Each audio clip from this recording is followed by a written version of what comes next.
And we always talk about the SET framework, and that's making sure that we're looking at the student, the environments, the tasks, and then the tools, all through that lens of equity, always making sure that every student is getting exactly what it is that they need to perform those tasks in those environments. Today, we are excited again to have Joe Schingen with us here today. He's the Digital Learning Coordinator for the Duluth Public Schools, and he's going to go through some great tools with us today. So I'm going to stop sharing, Joe, and turn it over to you. Thanks very much, Julie. Always great to be joining your lunch crew, and always appreciate the invitation. We've been working on kind of having a series of ed tech tools. The couple of weeks ago, we kind of touched on like a bunch of them, right? A bunch of those tech tools, and I think you have it linked in your slides today, the link to the cool tools. You should check it out. There's a bunch of stuff on there. And then last week we talked about ClassKick as a tool for teachers to be able to monitor student progress in real time and interact safely with students and have them advocate for themselves, I think is something that we had talked about. And and I think that is on YouTube, right? On your YouTube channel, you can check it out. Might be linked down below as well. Today, we wanted to talk about a handful of tools that students can use to create and show what they know. We have a tendency to use pen and paper, markers and poster board. We have a tendency to use Google Slides, and a tendency to use, tests and quizzes and Google Docs, etc., asking students to kind of more traditionally show what they know. But there are a ton of free tools out there that students can access in order to creatively present what they have learned and what they have found. And it allows students to have an opportunity to show some of their own style and personality. So without further ado, let's jump in. The first one, let me actually just present before I start talking without showing. The first one that I would like to show you is Pictochart. And this originated as a like a graphic organizer, like an infograph tool. And it has expanded quite a bit. But originally, you could create an infographic that has, a title and then all of the content that you find. So if students are doing any kind of research or groups are doing any kinds of research, they can organize it in a way that's aesthetically pleasing and visual. And there are so many templates that you can use, and they can just kind of replace what's there with their own information.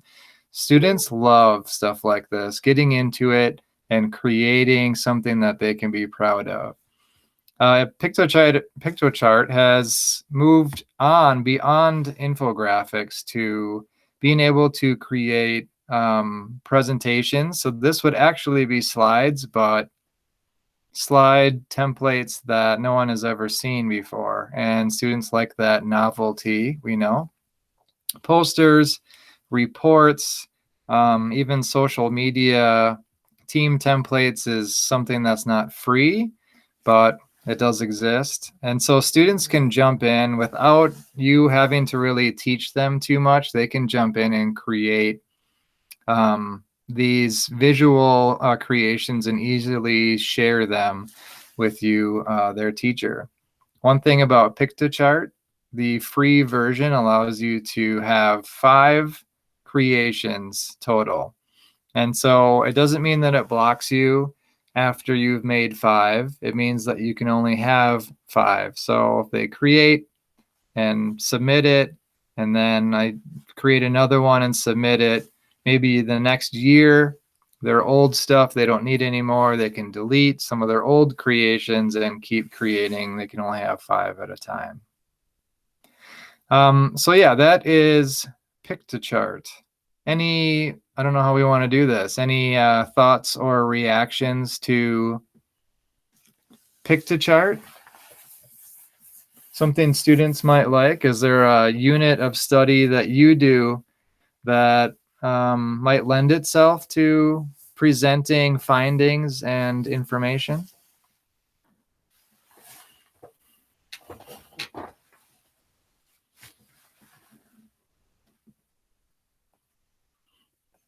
Wait time, gotta love it.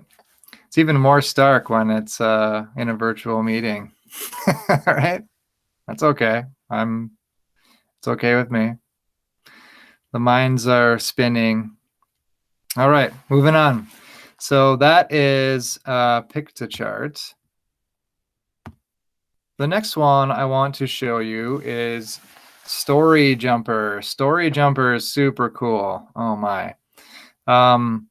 For free, you can create, a student can create their own book.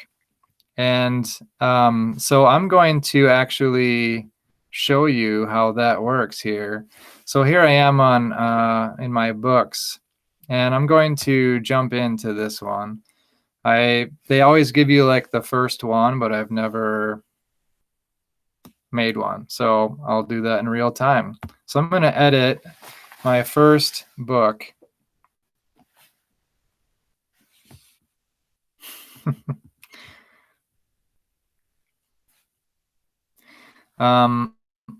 These can actually be like printed, and I think that what did it say? Like a couple of dollars, you can actually have your story printed, hardcover, and sent to you, which is pretty cool. There was another tool called Storybird that did something similar to this, but it would take art from certain artists who were wanting to share their content. And then you could use their art in your book. But in this, if I can get this thing to go away, here you have the pages of your book down below. You can add pages or duplicate them or whatever. And you can simply create a text box. So you can say, was swimming with friends. All right. Fish was swimming with friends. We'll see how that goes. Going into this without a plan. And so that's good. You can move it around, shrink it down.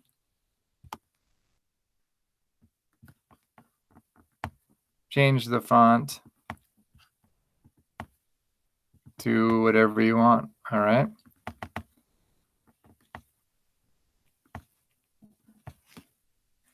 And then you can click into props and just start moving things in. Again, this is so quick and easy and intuitive that students can figure it out without your help, which is nice. All right, so I just picked some fish, and now I will move them in.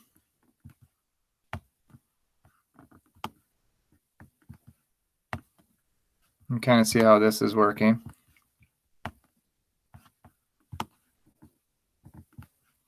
Let's pick a scene. Maybe there's a water scene. Let's see.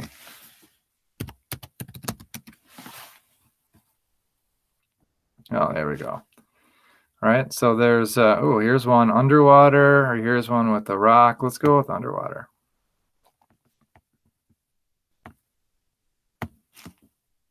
Okay, and just like that, we've got fish swimming with friends underwater. And from here, You can take photos. You can actually take a photo or search for a photo and have that be your background. And you can record your voice. Let me fix this for a second.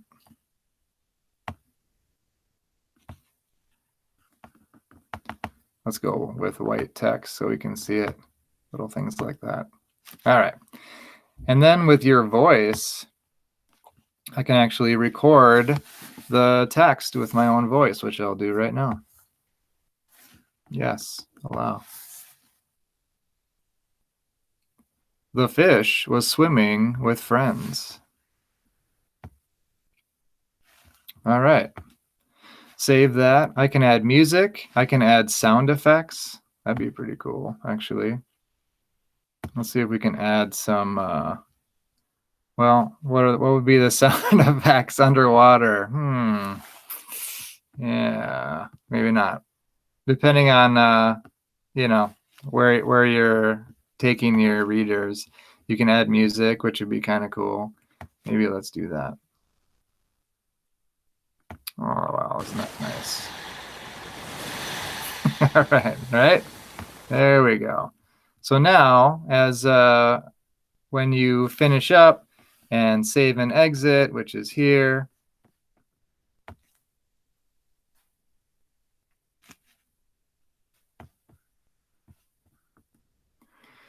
and you can then share that book if you wanted to. But I think you have to finish it first, and then you can share it. But it is something that you can open and read and listen to. The fish was swimming with friends. And so students can create very quickly, I think, a book of their own that's pretty cool. And when it's time to share it, they can simply share the link with their teacher. Pretty nice. And then if you wanted to have a book gallery or a library, you could put links on a page, or you could embed them right into your LMS, which is pretty nice. Questions or thoughts about Storyjumper? Is there restrictions on the free version? Everything I just did is the free version. I haven't hit any restrictions in my vetting of it. I'm not sure how many books you can create per student, but I know that you can fully create a book cover to cover. And when it comes to characters, you can actually create characters that look like you. So the student can have him or herself right in the book as a cartoon figure that looks like them, and maybe their friends. So they can really customize it if given the time. But yeah, free at the moment. So This one's awesome, Joe. We used to often the name of the app that we used to use, but then you would have to have an iPad. So this now with kids having Chromebooks and this being web-based is super convenient. yeah, easy to build, easy to share, something you can edit. And when I logged into it or signed up with all of these, I just sign up with Google. And so students with their ISD 709 account can click on it, sign up with Google, and they're in. And it's, you know, a couple of clicks. They don't have to do anything else. It just goes. Julie, I think we just used to use PowerPoint, but I just love the multiple means of representation here for the, you know, being able to speak or use pictures or type or, yeah, wonderful for differentiating for our special ed kids. Yeah.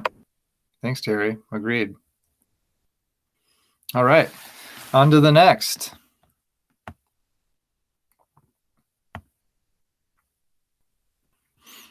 The next one is called Thinglink. And basically, Thinglink works like this. You identify an image typically something that you are studying or want to report on.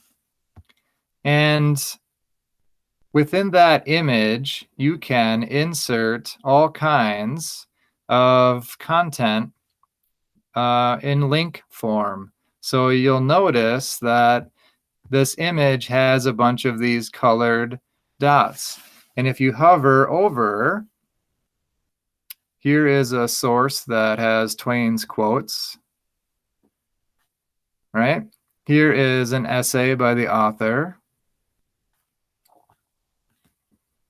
List of books. So again, if I'm doing biography work about a person, I can create a shareable product that other people can enjoy, but also it can be things that I have found, and just an interactive way to share and show what you found.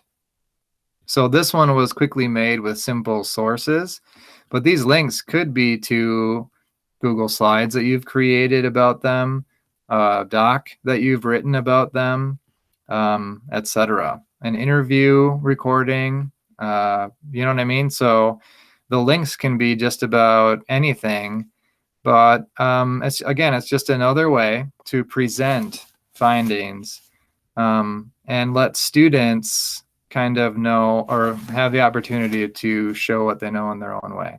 This is called Thinglink. Oftentimes, students will, or teachers will invite their students to do something like this and give them the image. So the rule, the SAMR tech rule that I adhere to is that as a teacher, we can assign them what to do, but not necessarily how to do it.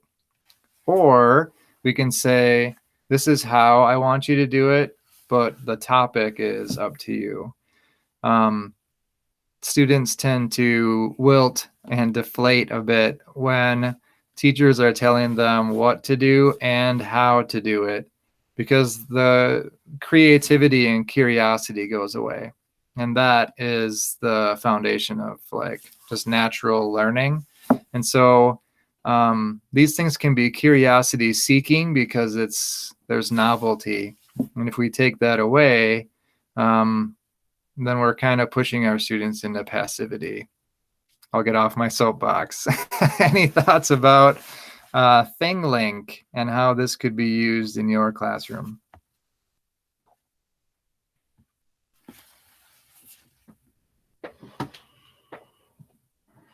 I think about how it can, this one feels like, well, if I were a social studies teacher or if I were an English teacher, it would be a lot easier. But I don't know. I think this one would work in math. I think that it would be great in a STEM setting. And students will figure out how to maximize it.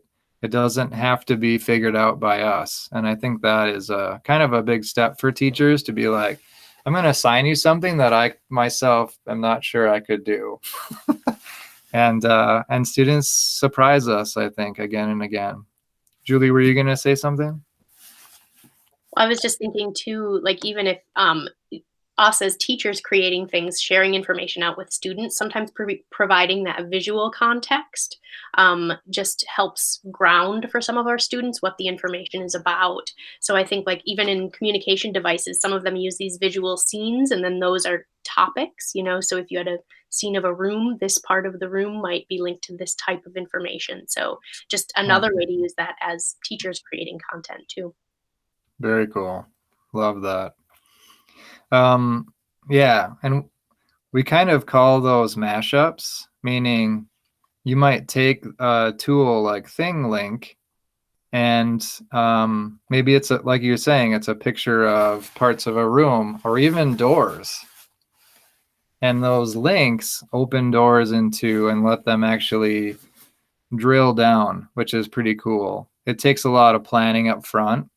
And so as a teacher tool, it can be really great. But also for students, those links can be things that they've created, things they've recorded. All the stuff that they've made can be kind of in a hub around a certain topic. And again, just one more cool way to show what they know. Students kind of like having a growing toolbox beyond slides and docs. All right, 2 more. Here we go. Next one. The next one is Glogster. Now, Glogster is a virtual poster creation tool. And this was like the thing about 7 or 8 years ago. And then it just kind of like stopped being talked about. And it always surprised me because Glogster is just wonderful. But here is how I would separate Glogster and Pictochart. Pictochart is kind of, it can also create posters, etc., but it seems like more of a summative tool. Pictochart would be something that you would put together based on your findings, and it would be yours. Glogster, I would actually encourage learners to use Glogster as a note-taking tool throughout a unit of study. And so let's click into this one, for example. I found this template, and you can make your own copy, and so students can have their own. And I know that it looks busy, and sometimes these templates are, but you can take out and add anything that you want in here. It has like full capabilities. Yeah, I see what's happening. Okay, they didn't want me to log in, or they're asking me to log in.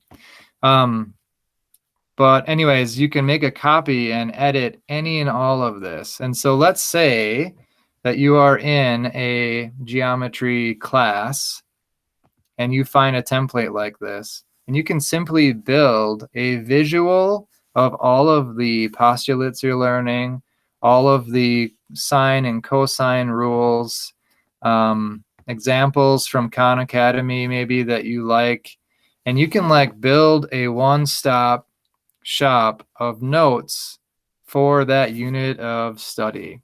And for some brains, this is going to be right what they need, right? So instead of like linear note-taking and linear outlining, and even beyond like web note-taking, this is something that students can really end up having.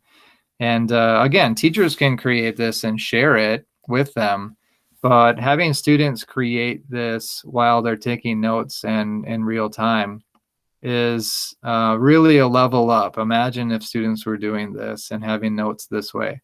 And then when it came time to make the review sheets kind of made, or something that they could share and help one another, multiple people could build the same poster. And so small groups could create a Glogster of all the things that they're learning in that unit of study. Again, I don't want to pigeonhole this tool, but it is something that I think could be a great way for students to take notes and gather information. Thoughts or reactions to Glogster?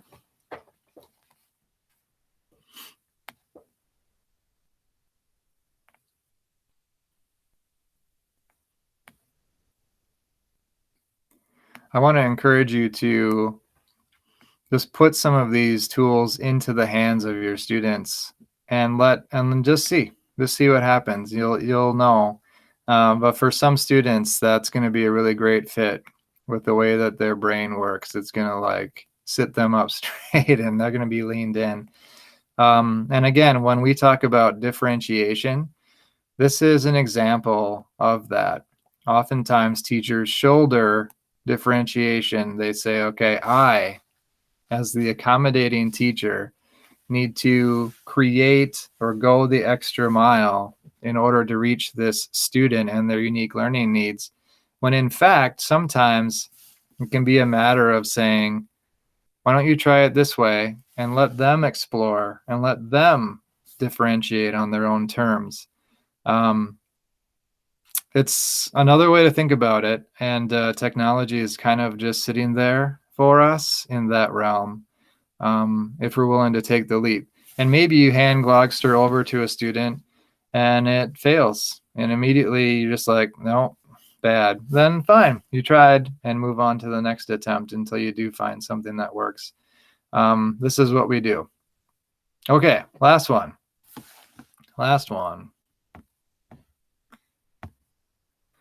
So the last one I wanted to share with you is Voki. And Voki is simply an engaging tool that uses avatars. So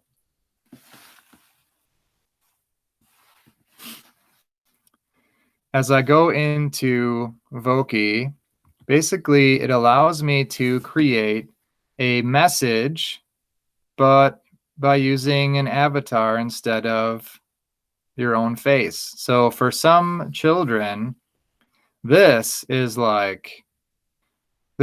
them the courage to speak and present.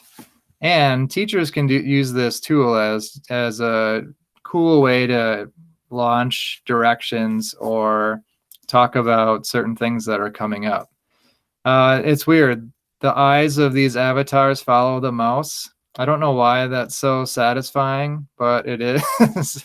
So let's say that I wanted to create a message. It could be a student or a teacher, but as an example. So they always give you a kind of one right out of the gates. But you can click on the person, and it gives you an entire realm of like subject areas that you can choose from. And within each subject area, there is a whole collection of cool characters. I mean, there are so many. It's kind of unbelievable, right? And the students will find cool stuff. So how about this? We'll go with this bat. So this bat is going to be my my character, and that's fine. We'll keep the clothes, but we can change some of that up if we want. Let's change the background. Again, you can kind of get sucked into the fun here.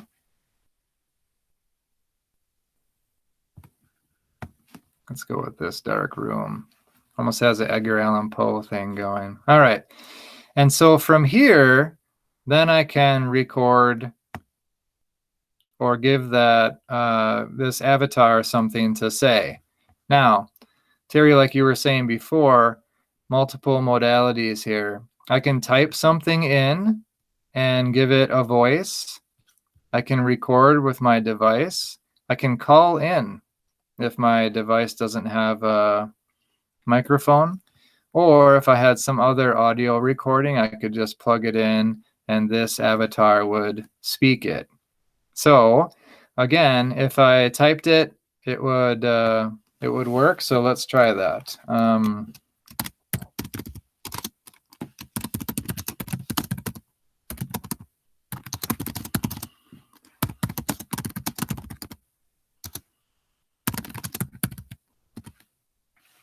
All right. Okay. Simple text. That's funny that the voice is Julie, but we're actually going to change this. I think you can have an effects that take over the voice. Oh, here we go. Squeaky. That makes sense. All right. All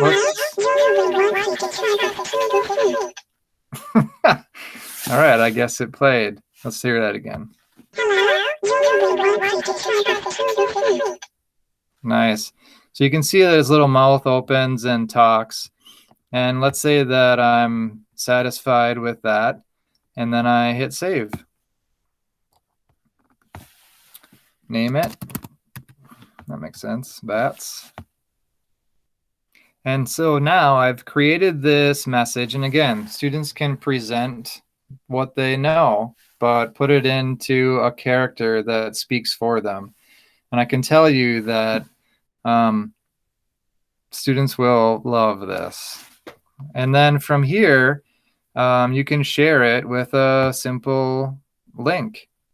All right, so if I were to copy this URL and put it into the chat, you can see what it would look like if it were shared with you.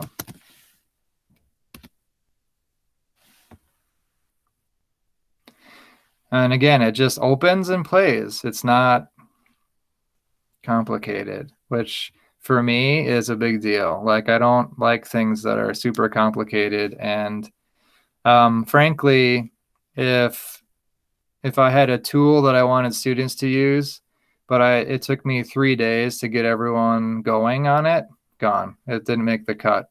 And the people who are making these tools know that and understand the importance of having it be intuitive and easy for students to use. All right, Julie, that is it. Those are the student creation tools that are some of my favorites and that I've seen students love and amaze me with the things that they create.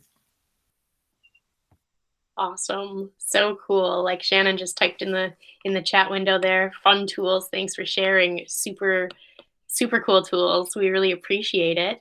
Does anyone have any questions or want to know more about any of these things? Ideas for how you'd use them? Feel free to unmute, type in the chat window. Unmute, yeah. Just thank you very much. Some very interesting technology today. I appreciate it. Thank you.